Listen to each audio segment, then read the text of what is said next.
जय श्री राधे कृष्ण। आप सभी का आपके अपने YouTube channel VK Mishra present में बहुत बहुत स्वागत है। आइए आज आप सब सुनेंगे वट पूर्णिमा व्रत की कथा। ज्येष्ठ मास की पूर्णिमा तिथि के दिन वट पूर्णिमा का व्रत किया जाता है। इस दिन वट सावित्री की तरह ही पूजन किया जाता है। वट सावित्री का व्रत विशेष करके जो कि ज्येष्ठ अमावस्या तिथि के दिन मनाया जाता है।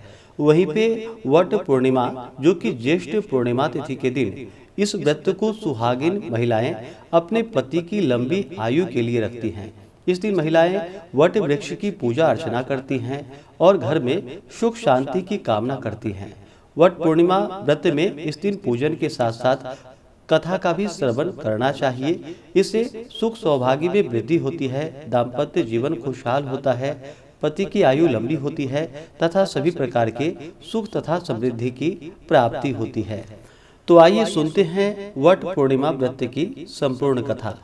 तो बोलिए प्रेम से भगवान भोलेनाथ की जय, माता पार्वती की जय, सावित्री माता की जय, सर्व देवी देवता की जय।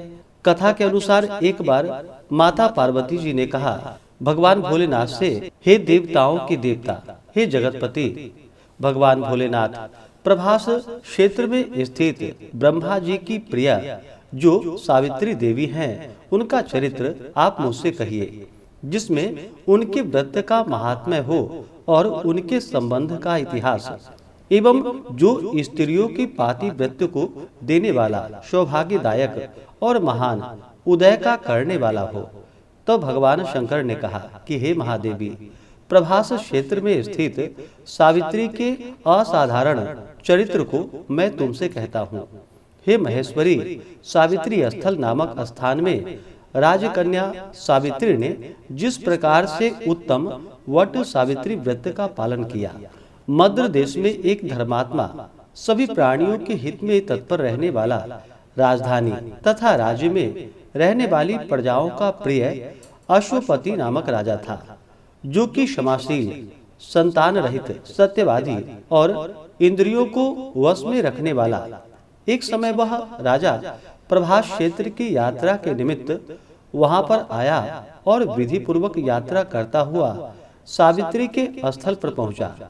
वहां पर उस राजा ने अपनी रानी के साथ इस व्रत को किया, जो सावित्री के नाम से प्रसिद्ध सभी प्रकार की कामनाओं को पूर्ण करने वाला है। भूर्भुवस्वः, भुवर्लोक, भुवर्लोक, स्वर्गलोक, इस मंत्र की साक्षात मूर्ति बनकर स्थित श्री ब्रह्मा जी की प्रिया सावित्री देवी उस राजा पर प्रसन्न हुई। कमंडलू को धारण करने वाली वह सावित्री देवी दर्शन देने के बाद पुनः अदृश्य हो गई और बहुत दिनों के बाद उसी राजा के यहाँ देवी के समान रूप वाली कन्या कन्न के रूप में उत्पन्न हुई। सावित्री की प्रसन्नता से प्राप्त तथा सावित्री की पूजा करने के बाद हुई। अतः राजा ने ब्राह्मणों की आज्ञा से अपनी उस कन्या का नाम भी सावित्री रखा। वह राजकन्या सावित्री साक्षात शरीर धारण की हुई लक्ष्मी के समान शोभित होती हुई बढ़ने लगी और धीरे धीरे सुकुमार अंगों वाली वह यौवनावस्था को प्राप्त हुई, जिसके मध्य भाग सुंदर और नितंब भाग विस्तृत थे और स्वर्ण के प्रतिमा के समान दिखाई पड़ते थे। लोग उसे देखकर यही समझते थे कि यह कोई देव कन्या है। कमल के समान विशाल नेत्रों वाली एवं तेज से अग्नि के समान प्रज्वलित होती हुई वह सावित्री महर्षि भृगु द्वारा कहे हुए सावित्री व्रत को करने लगी, जिसके आरंभ में सुंदर वर्ण वाली उसे उपवास करके सिर से स्नान की हुई सावित्री देवता की प्रतिमा के पास जाकर अग्नि में हवन करके ब्राह्मणों से स्वस्ति वाचन कराया और उन ब्राह्मणों से अवशिष्ट पुष्पांजलि ग्रहण करके सखियों से घिरी हुई लक्ष्मी देवी के समान सुंदर रूप से शोभित हुई। वरारोहा, वह राजकन्या समीप में जाकर पिता के चरणों में प्रणाम कर प्रथम प्राप्त पुष्पांजलि को निवेदित कर हाथ जोड़कर राजा के पास सर्व में स्थित हुई। युवावस्था को प्राप्त हुई देखकर राजा ने उसके विषय में मंत्रियों से सलाह लेकर राजकन्या से कहने लगा कि हे पुत्री, तुम्हें योग्य वर को देने का समय आ गया है। मुझसे कोई तुम्हें मांगने के लिए भी नहीं आता और मैं भी विचार करने पर तुम्हारी आत्मा के अनुरूप वर को नहीं पा रहा हूँ। अतः हे पुत्री, देवताओं के निकट मैं जिस तरह निंदनीय न होऊं वैसा तुम करो। मैंने धर्मशास्त्रों में पढ़ा और सुना भी है कि यदि पिता के गृह में रहती हुई विवाह के पहले ही जो कन्या रजो धर्म से युक्त हो जाती है वह शूद्रा के समान समझी जाती है तथा उसके पिता को ब्रह्म हत्या के समान पाप लगता है।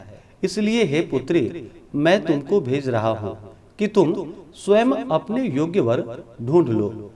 वृद्ध मंत्रियों के साथ शीघ्र जाओ और मेरी बात को मानो। इसके बाद जैसा कहते हैं वैसा ही होगा। ऐसा कहकर सावित्री घर से निकलकर राज ऋषियों की रम्य तपोवन की ओर चल पड़ी और वहां पहुंचकर माननीय वृद्ध जनों को प्रणाम कर सभी तीर्थों और आश्रमों में जाकर पुनः मंत्रियों के साथ सावित्री अपने गृह पर आ गई और वहां पर पिताजी के समक्ष पवित्र देवऋषि नारद को बैठा हुआ देखा। आसन पर बैठे हुए नारद जी को प्रणाम कर मुस्कुराती हुई जिस कार्य के लिए वन में गई थी सारी कथाएं उनसे कहने लगी। सावित्री बोली कि हे देवर्षि नारद जी, शाल्व देश में धर्मात्मा दुमतसेन के नाम से विख्यात एक क्षत्रिय राजा है जो देववश अंधे हो गए हैं। उस समय उनको छोटा सा एक बालक और उनकी माँ थी। ऐसे समय में अवसर पाकर उनका पूर्व बैरी रुक्मी नामक एक सामंत राजा ने उनसे छीन लिया। अतः वह आर्य दुमतसेन छोटे बच्चे को साथ लिए हुए अपनी स्त्री के साथ जंगल की ओर चल दिए। उनका वह पुत्र वन में ही बड़ा होकर धार्मिक, सत्य बोलने वाला, अतः अपने अनुरूप पति समझकर मैंने उसे मन से वर्ण कर लिया है। यह सुनकर नारद जी ने कहा कि हे राजन, सावित्री ने यह बड़ा कष्टप्रद कार्य कर डाला है। बाल बुद्धि होने से इसने केवल गुणवान समझकर सत्यवान को वर्ण कर लिया है। उसका पिता सत्य बोलता है, माता सत्य बोलती है और वह स्वयं भी सत्य बोलता है। इससे उसका नाम मुनियों ने सत्यवान रखा है। उसको नित्य अश्व यानी कि घोड़े प्रिय हैं और वह मिट्टी के घोड़े बनाया करता है तथा चित्र में भी घोड़ों को लिखता रहता है। इससे उसे चिताश्व भी कहते हैं। सत्यवान दान और गुण में रंति देवी के शिष्य के समान है। ब्राह्मणों की रक्षा करने वाला और सत्यवादी तथा औशिनर शिवी के समान है। ययाति के समान उदार, चंद्रमा के समान देखने में प्रिय लगने वाला, रूप में दूसरे अश्विनी कुमार के समान और दुमेसेन के समान बलवान है, किंतु उसमें केवल यही एक दोष है, दूसरा कोई नहीं कि सत्यवान आज से ठीक 1 वर्ष पर शिनायु हो जाने से देह त्याग कर देगा। इस प्रकार नारद जी की बात को सुनकर राजकन्या सावित्री ने राजा से कहा, राजा, लोग किसी से एक बार कोई बात करते हैं। ब्रह्मवेत्ता ब्राह्मण एक ही बार कहते हैं और एक ही बार कन्या दी जाती है। ये तीनों कर्म एक ही बार किए जाते हैं, बारंबार नहीं। दीर्घायु हो अथवा अल्पायु, गुणवान हो अथवा निर्गुण, वर को एक बार ही वर्ण कर लिया, अब दूसरे वर को वर्ण नहीं करूंगी। पहले मन से निश्चय करने के बाद में उसे वाणी द्वारा प्रकट किया जाता है, पुनः उसके बाद कर्म द्वारा किया जाता है। इससे प्रत्येक कार्य में मन को प्रमाण माना जाता है, अर्थात मन के विरुद्ध कार्य नहीं किया जाता है। नारद जी ने कहा कि हे राजन, यदि आपको इष्ट हो तो अपनी पुत्री सावित्री का कन्यादान निर्विघ्नता के साथ शीघ्र कर डालिए। ऐसा कहकर नारद जी आकाश मार्ग से स्वर्गलोक चले गए। इसके बाद राजा ने भी शुभ मुहूर्त के समीपवर्ती वेदों के पारगामी ब्राह्मणों के द्वारा पुत्री सावित्री का विवाह संबंधी सभी कार्य संपन्न किया और तनवंगी सावित्री भी मनोभिषित उस सत्यवान पति को पाकर ऐसी प्रसन्न हुई जैसे कोई पुण्यवान पुरुष स्वर्ग को पाकर प्रसन्न होता है। पुनः शिव जी पार्वती जी से कहते हैं कि हे पार्वती, इस प्रकार उस आश्रम में उस समय रहते हुए उन सावित्री और सत्यवान के कुछ समय व्यतीत हुए। उस समय केवल एक भार्या सावित्री ही थी कि जिसके चित्त में रात दिन जो नारद की कही हुई बात थी उसकी याद बनी रहती थी। उसके बाद बहुत दिन बीत जाने पर वह समय मरण काल का आ गया कि जिसमें सत्यवान को मरना था। अतः सावित्री नारद जी की कही हुई मरण की तिथि को हृदय में गिनती हुई ज्येष्ठ मास के शुक्ल पक्ष की द्वादशी तिथि को सायं काल में आज से चौथे दिन मेरे पति को मरना चाहिए, यह सोचकर 3 रात्रि तक निराहार व्रत रहने का उद्देश्य रखकर रात दिन आश्रम में स्थिर रूप से रहने लगी। इसके बाद 3 रात्रि बीत जाने पर प्रातः काल मरण तिथि वाले दिन स्नान कर देवताओं का तर्पण करने के बाद चारुहासिनी सावित्री ने सास ससुर का पाद वंदन किया। इसके बाद जब कुल्हाड़ी लेकर सत्यवान जंगल की ओर चल पड़ा तब अपने पति के पीछे पीछे सावित्री भी चली। वन में पहुंचकर सत्यवान जल्दी से फल पुष्प शमीध और कुश तथा सूखी लकड़ियों को इकट्ठा कर ले जाने योग्य भार बनाने लगा। लकड़ियों को काटते काटते उसके सिर में पीड़ा होने लगी, जिससे उस कार्य को छोड़कर वट वृक्ष की एक शाखा को सहारा बनाकर सावित्री से कहने लगा कि हे सुंदरी, सिर की वेदना मुझे दुख दे रही है, अतः मैं तुम्हारी गोद में क्षण भर सोना चाहता हूँ। सावित्री ने दुखित होकर कहा कि हे महाबाहो, आप विश्राम करें, पीछे हम श्रम को दूर करने वाले आश्रम को चलेंगे। जैसे ही पृथ्वी पर बैठी हुई सावित्री ने सत्यवान के सिर को अपनी गोद में रखा, वैसे ही उसने कृष्ण मिश्रित पिंगल वर्ण वाले किरीटधारी पीत वस्त्र पहने हुए साक्षात सूर्य के समान उदित हुए पुरुष को देखा। उसे देखकर सावित्री प्रणाम कर मधुर वचनों में उनसे कहने लगी, आप देवताओं अथवा दैत्यों में से कौन है जो मुझे धर्मच्युत करने के लिए आए हैं? मुझे अपने धर्म से च्युत करने के लिए कोई सामर्थ्य नहीं है, क्योंकि हे पुरुष श्रेष्ठ, मुझे धधकती आग की लपट के समान ही समझिए। यमराज ने कहा, मैं सब प्राणियों के लिए भयंकर और कर्मानुसार उनका उचित दंड देने वाला यम हूँ। सो हे पतिव्रता सावित्री, समीप में पड़े हुए तुम्हारे इस पति की आयु समाप्त हो गई है, इसे यमदूत पकड़कर ले जा सकेंगे, इसलिए मैं स्वयं आया हूँ। ऐसा कहकर फांस को लिए हुए यमराज ने सत्यव्रत सत्यवान के शरीर से अंगुष्ठ मात्र शरीर वाले पुरुष जीवात्मा को बलपूर्वक निकाल लिया। इसके बाद पितृगण से सेवित यमपुरी के मार्ग की ओर चलना शुरू कर दिया, तो वाराहरोहा सावित्री भी उनके पीछे पीछे चल पड़ी। यम ने पतिव्रता होने के नाते चलने में न थकती हुई उससे कहा कि हे सावित्री, एक मुहूर्त हुआ, तुम यहाँ तक मेरे साथ आई, अब लौट जाओ। हे विशाल नेत्रों वाली, कोई भी जीव बिना आयु समाप्त हुए इस यमपुरी के मार्ग पर नहीं आ सकता। सावित्री ने कहा, आपके जैसा विशिष्ट पुरुष के साथ पति का अनुगमन करती हुई मुझे कभी भी शर्म या ग्लानि नहीं हो सकती। सज्जनों की गति सहारा एकमात्र सज्जन ही है, दूसरा नहीं। इस प्रकार स्त्रियों की गति उनका पति, वर्णाश्रमों की गति वेद और शिष्यों की गति गुरु है।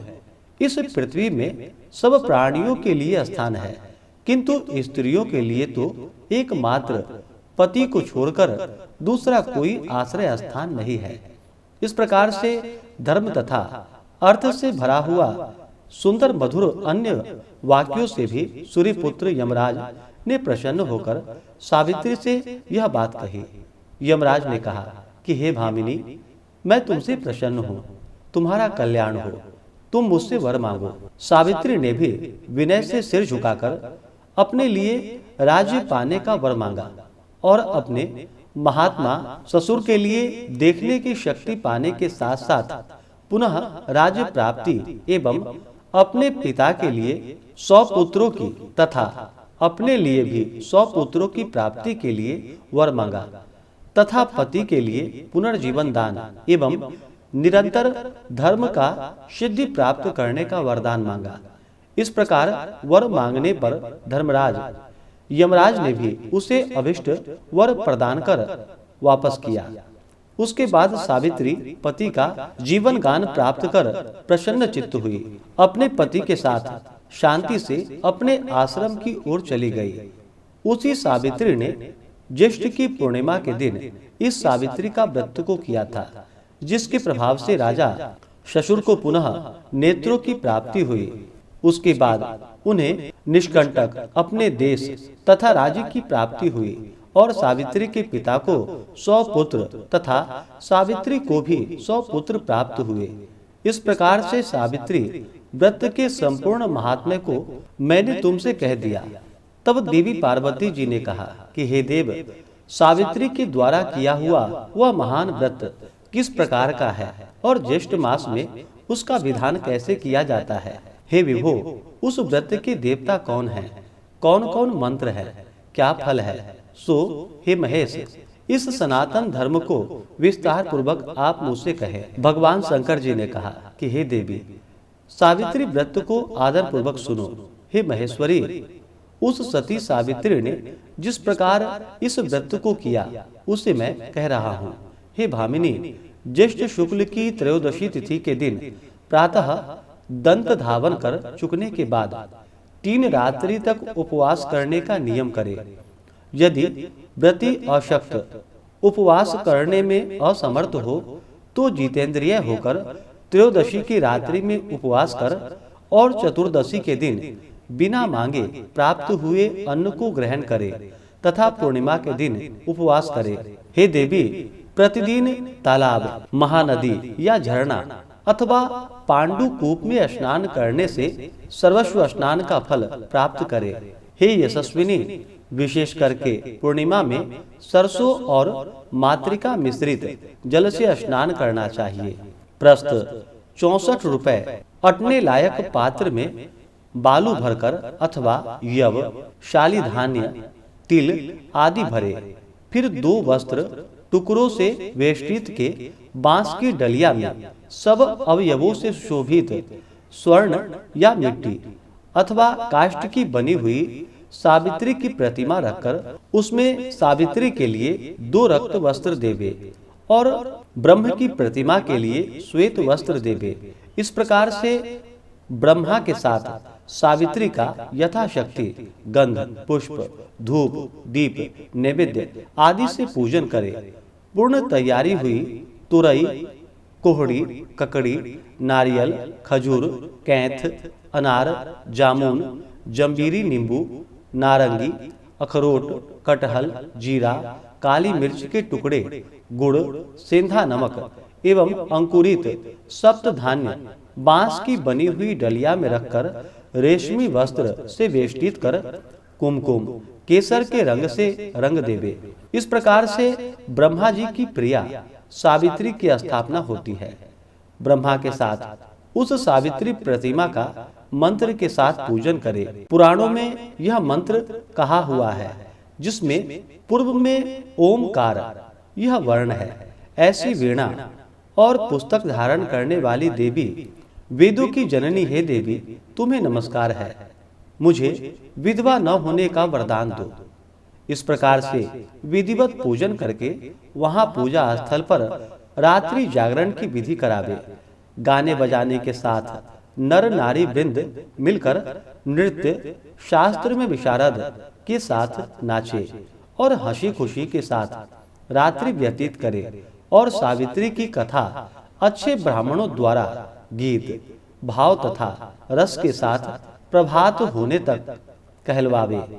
इस प्रकार से सावित्री का ब्रह्मा के साथ विवाह विधि संपन्न कर 7 द्विज दंपतियों को श्वेत वस्त्र पहनाकर सभी सामग्रियों से युक्त गृह दान देना चाहिए और वेद के ज्ञाता ब्राह्मण को सावित्री की प्रतिमा देवे। इसके बाद सावित्री कल्प जानने वाले, सावित्री कथा के वाचक ज्योतिषी, उंचवृत्ति वाले, खलिहान में बिखरे अन्न को बीन कर जीविका चलाने वाले, दरिद्र, अग्निहोत्र कर्म करने वाले ब्राह्मण को इस प्रकार विधि पूर्वक सावित्री प्रतिमा का दान दे। उसी पूर्णिमा की रात्रि में वट के नीचे 14 द्विज दंपतियों को निमंत्रित करे। इसके बाद प्रभात के समय में उषा काल उपस्थित होने पर भक्ष भोजनादि सामग्री को सावित्री स्थल यानी कि वट वृक्ष के नीचे ले आवे। बुद्धिमान जन पवित्रता के साथ पाक बनाकर और उनको यत्न पूर्वक रक्षा करके गृहिणी युक्त निमंत्रित ब्राह्मणों को बुलाकर उस सावित्री के पूजन स्थल में उनका पैर धोकर उन सबों को बैठावे। हे देवी, सावित्री के समक्ष उन द्विज दंपतियों को भोजन करावे। इस संसार में उन सबों को भोजन कराना मानो मुझे भोजन कराना हो जाता है, इसमें कोई संदेह नहीं है। जो दूसरी बार सावित्री के समक्ष द्विज दंपतियों को भोजन कराता है वह मानो केशव भगवान को भोजन कराता है, जिससे प्रसन्न होकर वर देने वाले भगवान विष्णु उसे अभिष्ट वर देते हैं। तीसरी बार भोजन कराने पर सावित्री सहित ब्रह्मा जी का भोजन कराना हो जाता है। जहाँ सावित्री के समक्ष एक एक बार भोजन कराना कोटि कोटि बार भोजन कराने के समान समझा जाता है। हे महादेवी, सावित्री के पूजन स्थल पर वट के नीचे 18 प्रकार के सटरस भोजन बनाकर देवी सावित्री के समक्ष द्विज दंपतियों को खिलाने से उनके कुल में कोई स्त्री न विधवा, न बंध्या, न अभागिनी, न कन्या मात्र को पैदा करने वाली तथा न अपने पति को अप्रिय लगने वाली होती है और असत्य आदि नारियों के प्रसिद्ध दोष कभी उसके कुल की स्त्रियों में नहीं होता है। इसलिए हे देवी, विशेष यत्न के साथ सावित्री देवी के आगे कड़ुआ, तीता, रस से रहित भोजन देना चाहिए। उस समय स्त्रियों को अम्ल और क्षार पदार्थ युक्त भोजन कभी नहीं कराना चाहिए, बल्कि 5 प्रकार के मधुर, हृदय को प्रिय लगने वाला तथा सुंदर रेती से पकाए हुए अन्न का ही भोजन कराना चाहिए। घृत से पूर्ण और अधिक दूध में पड़े हुए पुए बनावे और दूसरे पुए ऐसे बनावे जो वर्ती सेवई के रूप में शोक हरने से अशोक वर्तिका नाम से प्रसिद्ध है। तीसरे पुए खजूर के बने हुए होनी चाहिए। चौथे गुड़ और घृत से युक्त संयाव के रूप में होना चाहिए। जो स्त्री इन सबों को दान करती वह स्वयं खाती है, वह पुरुषों के लिए आह्लादकारिणी एवं स्त्रियों के लिए अत्यंत प्यारी, धन धान्य तथा बहुत बड़े कुटुंब वाली होती है। पुओं के दान से उसके कुल में ज्वर, संताप और किसी विकार और किसी प्रिय के वियोग का दुख नहीं होता है। अशोक वर्ती के दान से 21 पीढ़ी तक उसका कुल बहुओं, लड़कों, अनगिनत दास दासियों से भरा रहता है और जो स्त्रियां पुड़िया को देती हैं उनके कुल में बहुओं के साथ लड़कियां भी पुत्रिणी होती है। शिखरण का दान करने वाली युवतियों को उक्त सभी फल प्राप्त होता है, इसमें कोई संदेह नहीं। मोदकों, लड्डुओं के दान से उनका संपूर्ण कुल सर्व प्रकार की सिद्धियों से भरा पूरा रहता है। पितामह ब्रह्मा जी का वचन है, हे देवी, 8 वर्ष की गौरी कन्याओं को भोजन कराने से यह विशिष्ट फल होता है कि वह जन्म जन्म में सौभाग्यवती, पुत्रिणी, पतिव्रता, धन की वृद्धि से सुशोभित, सहस्त्रों को भोजन कराने वाली होती है। मुख्य पान, पीने योग्य पदार्थ जो हृदय को प्रिय लगने वाले और मधुर हों, जैसे द्राक्षा पान, अंगूर का शरबत, गुड़ से युक्त इमली का पान, खांड से बने हुए मीठे शरबत, इसके अतिरिक्त अन्य जो भी योग्य वर्ण सुगंधित पान हो उन्हें द्विज दंपतियों को देना पिलाना चाहिए। विधि पूर्वक पूजन करके उन द्विज दंपतियों को वस्त्र आदि, धोती, साड़ी, कुंचुकी आदि पहनाकर कुमकुम आदि सुगंधित वस्तु का लेप शरीर में लगाकर फूल माला से अलंकृत कर गंध धूप से पूजन करके अंत में नारियल देना चाहिए और उन द्विज दंपतियों के आंखों में अंजन और मस्तक में सिंदूर लगाकर मनोहर सुवासित और कोमल सुपाड़ियों को पात्र में रखकर उनके हाथ में देने के बाद प्रणाम कर उनका विसर्जन कर दे। अंत में इस कृत्य से निवृत्त होकर बंधु एवं बालकों के साथ स्वयं भोजन करे। यदि पूजन स्थल में भोजन न कर सके तो घर जाकर भोजन करना चाहिए, जिससे देवी प्रसन्न हो। इसी प्रकार से अपने घर आकर पिंडदान पूर्वक पितरों का सविधि श्राद्ध करना चाहिए। ऐसा करने से उनके पितृगण ब्रह्मा के एक दिन यानी कि 4 अरब 32 करोड़ वर्ष तक संतुष्ट बने रहते हैं। तीर्थ से 8 गुना पुण्य अपने घर में दान देने से होता है, क्योंकि द्विजातियों द्वारा किए हुए श्राद्ध को नीच जन नहीं देख पाते। अतः एकांत गृह में गुप्त रूप से पितरों का श्राद्ध करना उचित होता है। नीच के देखने मात्र से ही वह श्राद्ध निष्फल हो जाने से पितरों को नहीं प्राप्त हो पाता है। इसलिए जहाँ तक हो सके यत्न पूर्वक श्राद्ध को गुप्त रूप से करना चाहिए, क्योंकि पितरों को तृप्ति देने वाले ऐसे ही श्राद्ध को ब्रह्मा जी ने स्वयं बताया है। पूर्वोक्त गौरी कन्या का भोजन कराना आदि जो क्रियाएं हैं वे उत्सर्ग कहलाती हैं और मनुष्यों को कृति प्रदान कराने वाली होने से राजसी कही जाती है। अपना हित चाहने वाले व्यक्तियों को कहे हुए ये दान सदा देनी चाहिए। यदि सात्विक फल की चाह है तो श्राद्ध में विशेष रूप में इस प्रकार के दान देनी चाहिए, जैसे कि ऊपर कहे आए हैं। हे देवी, सावित्री व्रत का उद्यापन सभी प्रकार के पापों से छुटकारा पाने के लिए मनुष्यों को अवश्य करनी चाहिए। इसके करने से इच्छा या अनिच्छा से किए हुए सभी पाप तत्क्षण नष्ट हो जाते हैं।